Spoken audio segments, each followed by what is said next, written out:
Estamos estudando a história da igreja cristã, o seu início em Jerusalém e a sua expansão através do mundo gentio. E é tão interessante que Deus operou maravilhas na vida daqueles homens, daquelas mulheres que sem recursos financeiros colocaram a sua vida no altar do Senhor e transformaram a realidade do mundo. Em pouco tempo, 120 cristãos se transformam em 3.000, 5.000, 10.000, milhares de pessoas se rendem ao Evangelho de nosso Senhor Jesus Cristo. Onde tem gente, significa que também teremos problemas, teremos dificuldade, porque o ser humano não é perfeito, eu não sou perfeito, você também não é perfeita como pessoa. Então, quando a gente começa a olhar o crescimento da igreja, a gente vê o poder do Senhor sobre a vida daqueles irmãos e um clamor constante por unidade e, principalmente, fidelidade a Jesus Cristo. Havia uma discussão muito forte, afinal de contas, os primeiros cristãos, os primeiros convertidos, os apóstolos do Senhor Jesus Cristo eram judeus. E agora eles estão fazendo uma ruptura com tudo que eles aprenderam para viver e experimentar o novo de Deus, a novidade de Deus na sua vida como povo de Deus. Agora, Deus não faz acepção de pessoas, não separa judeus, gentios. Deus agora trata a todos como filhos, todos aqueles que creem que Jesus Cristo é Senhor e Salvador. Eu e você somos chamados a sermos filhos de Deus. E como filhos de Deus, não precisamos mais do legalismo da lei, não precisamos mais de intermediário, de sacerdotes para nos relacionarmos com Deus. Podemos fazer isso diretamente.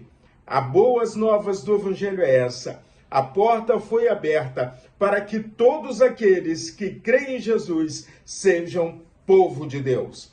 E como povo de Deus, nós continuamos proclamando essa mensagem do Evangelho, porque o próprio Jesus deixou essa missão para com a sua igreja. A missão é minha, a missão é sua. Não é de um grupo específico, não é de um ministério específico. Todos os discípulos têm a missão de fazer discípulos. Todos que creem em Jesus têm a responsabilidade de testemunhar que Jesus é o Cristo, que Jesus é Senhor, que Jesus é Salvador, que Ele veio, morreu e ressuscitou e está aguardando no céu, virá nos buscar e nos levará para morar com Ele. Hoje, a nossa leitura na caminhada bíblica é o capítulo de número 21, do livro de Atos dos Apóstolos. Te convido a ler todo o capítulo, mas eu vou destacar com você do versículo 17 até o versículo 22. Paulo, depois da sua viagem missionária, agora retorna a Jerusalém.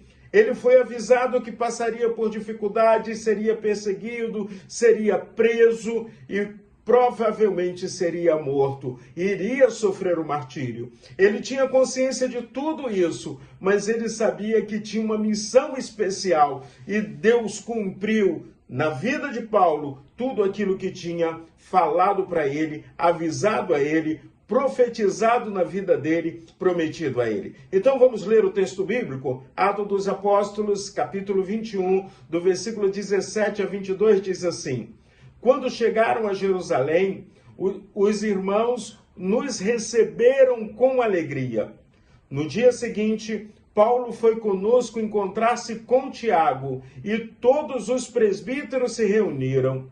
E tendo os saudados, contou em detalhes o que Deus tinha feito entre os gentios por seu ministério.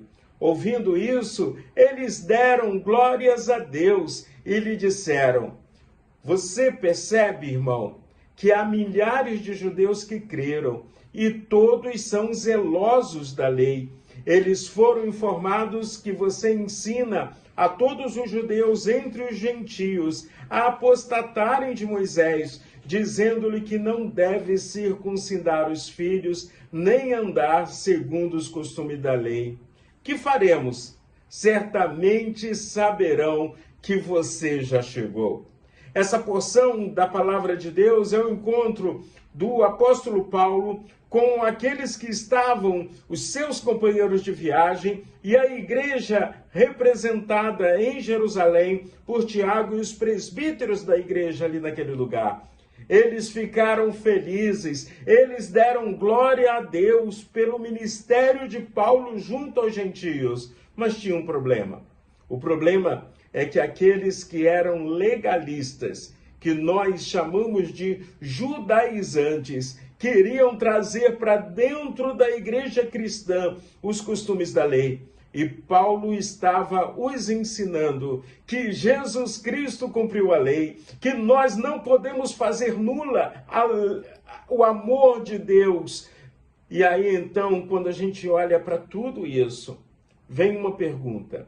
Será que temos sido legalistas ou estamos cercados de legalistas em nossos dias? Será que a mensagem do Evangelho está sendo proclamada com a sua pureza e a sua simplicidade? Ou estamos enchendo a mensagem do Evangelho de tantas outras coisas que o próprio Jesus não ensinou?